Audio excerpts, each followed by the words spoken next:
As I got a bit older, started calling the dogs in Lithgow, I was able to listen to Rampaging Roy Slaven, and he was a legend in Lithgow. Still is to this very day. I mean, there's a street named after him. Rampaging Roy Avenue, I think it's from memory. It just runs left of the bridge as you go down the dog track. And he's in the studio with me. Roy, it's one of the great, great honours to catch up with you yet again. Well, Ray, it's lovely to catch up again, of course. And those days in Lithgow, you know, it was a sunny period of our history, you know, where dogs were important. It was not uncommon, as we were talking about earlier, to see people walking their dogs, often unmuzzled in those days. Muzzling didn't come in till about 1967. And I think it took a little away from the natural aggression we saw with dogs. I used to love breeding dogs. I used to love racing dogs. I used to love... sad to say, Ray, but every now and again you had to put one down if it wasn't quick enough. But you learn lots of things, how to hurry them up, how to slow them down. You know, if you wanted to run one dead, you just fed it a steak. Exactly. They were the days. 2 litres of water or a gallon of the old money. That's it. And, of course, you're joined here by another man who's been in awe of you and your sporting prowess. Yes. H.G. Nelson. H.G., great to see you again. Yes, thanks very much, Ray. And I know he doesn't want to say this, but Roy's the face of Watford Oval in Lithgow still. Lithgow, yeah. And he's on a campaign to get some of these T20 matches that are coming to Australia at the start of next year played in Watford Oval. Yep. And we are crowdfunding some renovations to the change rooms there, which have suffered from both cricket, rugby league and so on over the years. And we're going to put the doors back on the cubicles and try and get the plumbing working and the hot water system. Yep. And we do ask people to contribute to the Face of Watford Oval campaign, so as we might be able to get one of these T20 or let's say half a dozen T20 matches next year at Watford Oval. Well, and there's talk of putting in a stadium in Lithgow as well, as part of an infrastructure that the new sports minister is talking about, Colbert, I think his main name might be, a Tasmanian bloke, who is reaching out to the people of Lithgow and offering a little bit of hope in terms of a nice big stadium there at Watford Oval, which might seat 40 or 50,000 people, which will bring people back, I think, to our regional and rural areas. I think that's a really enterprising idea to build a stadium in Lithgow, 50,000 without improving the Bells Line of Road. I think that's the way government should be. What about the tunnel? Build the stadiums first, yes, and then hope the hell they can get up the Bells Line of Road on the icy ground. Well, that's true, and there is talk of a tunnel, though, from Parramatta right through to Lithgow. That'd be a long tunnel, Roy. But it cuts out 84,000 lights, Ray. That's what you do. That's the upside. It does. But think of all the revenue you lose in red light cameras all up the Great Western Highway, Bells Line of Road speed cameras. Swings and roundabouts here. Yeah. Look, I just wanted to say that I know, having spoken to management, that apart from presenting just short of a length from 10 o'clock tomorrow morning across this wonderful sporting network, that you have been an integral part of putting together the commentary teams that will bring the icing on the cake to, now I'm mixing my metaphors like you, to the Australian public, in that you've been to the subcontinent, and that's where cricket is really the lifeblood, and you've been able to target a few commentators. Now, I'm happy to say that last night on Macquarie Sports Radio, one of these gentlemen was heard. 227 for 4 is the score in 39 overs. Charles Butler is on 7 of 8, while Ben Stokes is on 54 of 53. Kagiso Rabada bowling 7 overs has given away 36 runs, 1 wicket taken. Imran Tahir has bowled away. He's bowled 8 overs, given 43 runs and taken 2 wickets in the process as well. Nearly got the wicket of Josh Butler. It was a cotton ball opportunity, but it was quite away from him eventually. As it's Lungi. That's the Alan McGill, Ray, of New Delhi. And where did you find him? That was a gem. Well, we knew him from covering the shooting at the Commonwealth Games. You should hear him go through the shooting, you know, small bore, air pistol, shotty, anything. He can handle a lot. And the great thing is the Commonwealth Games shooting lasts several days. I mean, it might be a week. He doesn't pause. He doesn't take a breath for the whole competition. It's just it's an old-fashioned it's a skill. Gatling gun style of and remember, presentation. He's calling that off listening to it on the radio. People think he's watching it on the television. That noise. Correct. That's it. Well, that does take you back. That does take you back. Yeah. I mean, and the remarkable thing about the broadcast was, of course, that, look, I don't know how to put... I know you targeted him, you found him and his colleagues there, and he was at the equivalent of the Max Rowley radio school in New Delhi, but unfortunately, there was a visa problem. And he actually did that from New Delhi last night and mixed his own sound effects. Yeah. He had there's plenty of people over there, so we got a couple of 100,000 outside the broadcast facility, clapping, cheering, go South Africa, all that sort of thing. So, look, as much as I admire you as broadcasters, I don't think we can extend that to programming because based on that performance last night, the bloke's got the bullet. Adam Lang. Already? He's gone already? Yeah, basically tapped him on the shoulder via email this morning. He's a prodigious emailer, Adam, and he was up very early and said, "Oh, mate, I'm afraid that'll be your last call on Macquarie Sports Radio." So his career's torpedoed. Well, I'm just wondering if we could get some support from people who heard this gem, maybe a write-in campaign, bring the bloke back, hands across the water. I know Scott Morrison very keen on establishing bridges across the water to the new, the re-elected Indian Prime Minister, Mr. Modi, and I think it'd be a terrific, it'd be a talking point, Ray. You know, these things are very stiff, but, you know, that bloke we heard on Australian radio briefly, Delhi, you know, doing his own sound effects, all that, so where is he? Can I meet him? That'd be Scott Morrison's approach. All of a sudden, doors open. Yeah. Well, maybe he could be a guest on your first program tomorrow. Whoa. Oh, now that is an excellent idea. That is a good idea. Why should the rest of us have to put up with him? That's true. Why can't you have him? Yeah. I can see him calling T20 at Watford Oval. Yeah. In the new stadium, after the tunnel's built. Are you getting excited, not about the cricket so much, because, but are you getting excited about next Wednesday night? Very much so. You cut your teeth on Origin at Triple J. Wow. When you came up with this innovative idea of calling off the TV. Yep. Which is now staple. The next Olympics will be called from TVs because it saves a lot of business class airfares, not so much for the commentators but for the executives going over there to sup with the people who sell them the rights, you know. So well, that's true. Look, it's a global world these days, Ray. You know, a bloke in Delhi can call a game in England, South Africa, and we just take it that he's there. Yes. And he's not. Theatre of the mind. Theatre of the mind. Absolutely right. That's exactly it. Now, what about some of the great names you gave those great rugby league players on Triple J? Well. The Brick with Eyes. Yes. Then a senator. I know. Clive Palmer. Senator Brick and did a terrific job. For the short time he was there. For the short time he was there, yeah. And Backdoor Benny, of course.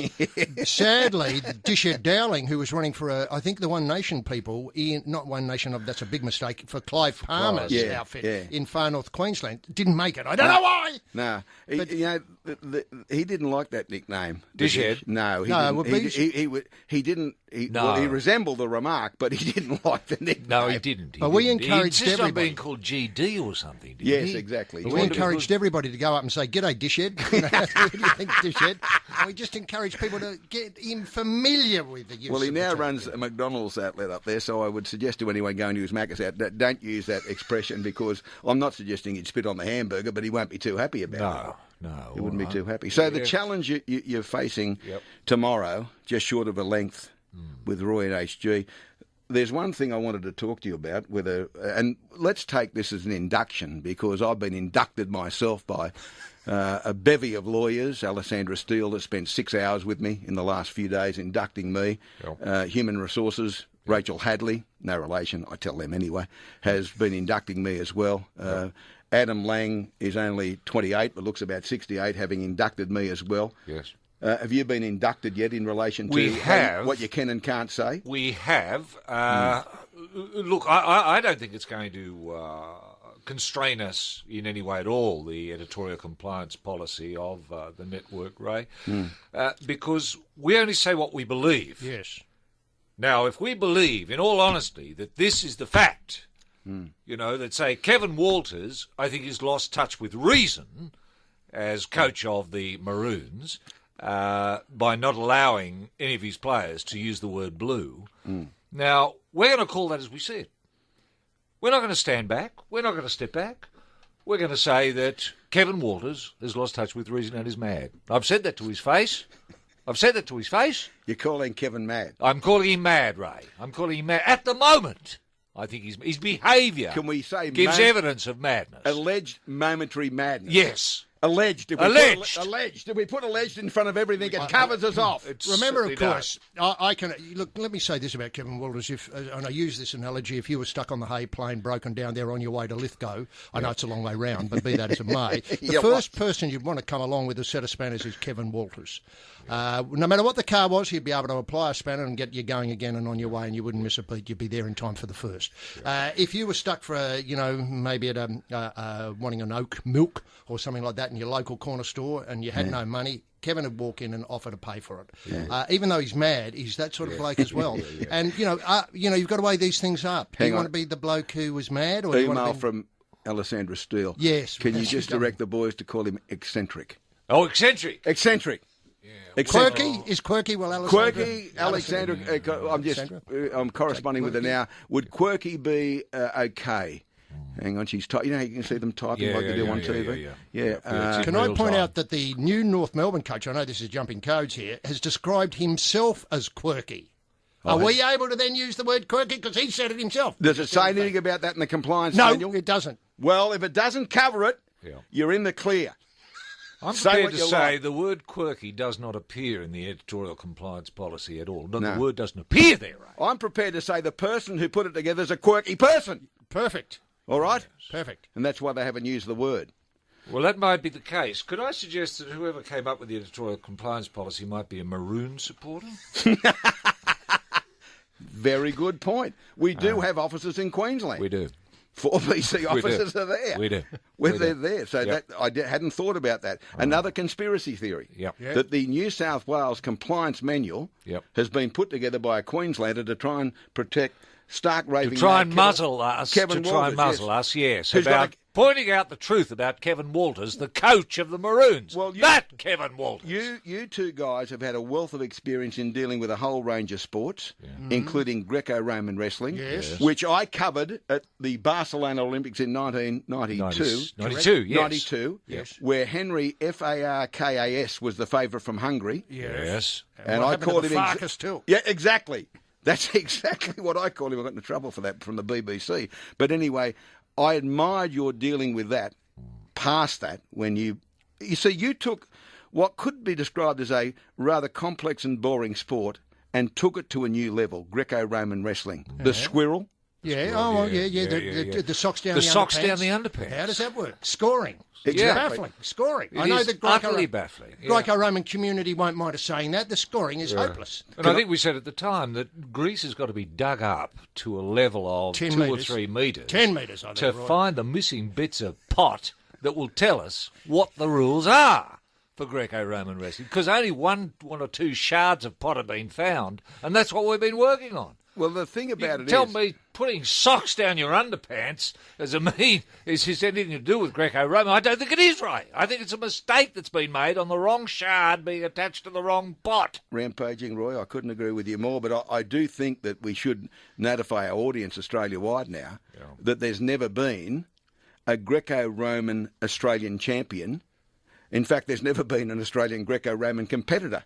And that's what we should be aiming for into the future. Sure. All those little kiddies that you talk about all the time out there aspiring to sport, why doesn't someone pull them all together and say, this is where you can win a medal because they're all hopeless? Yes, correct. Greco-Roman wrestling. I tell you, we had sock down the undies, squirrel grip, off you go. The closest we had to a Greco-Roman, a genuine Greco-Roman wrestler, was Martin Bella.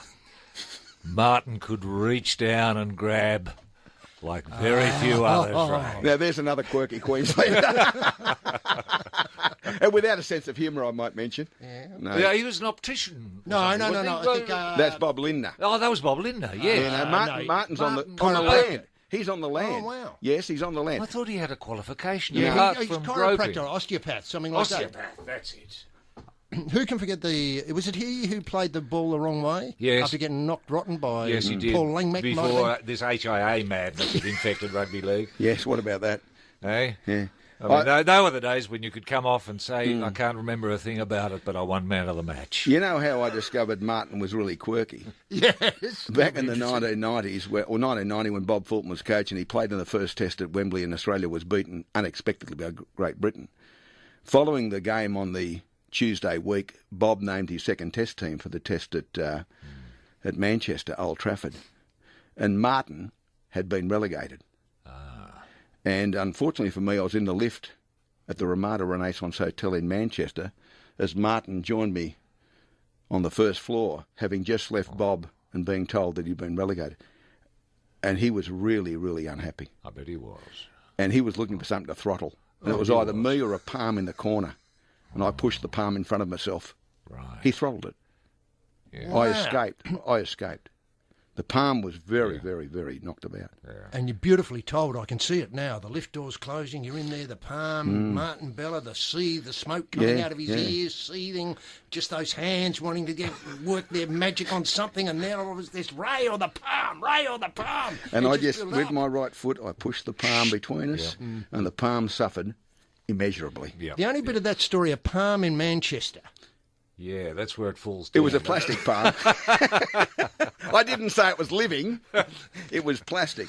Anyway, gentlemen, it's all on tomorrow at 10 o'clock, just short of a length with Roy and HG. I've just got... Ngidi, who has been brought back, he's been he's been fairly Well, that's the expensive sort for of South stuff we'll be Africa. doing tomorrow. 6 overs bowled, 45 runs given in the process, and he will be bowling to I the think dynamic Josh that bloke, Butler, he who I'm gave me sure a will be tip on the match fancying at some Bristol big shots in tomorrow. this over, Afghanistan especially knowing the fact v that Australia. Ngidi Look is for a in no this ball in the fourth over.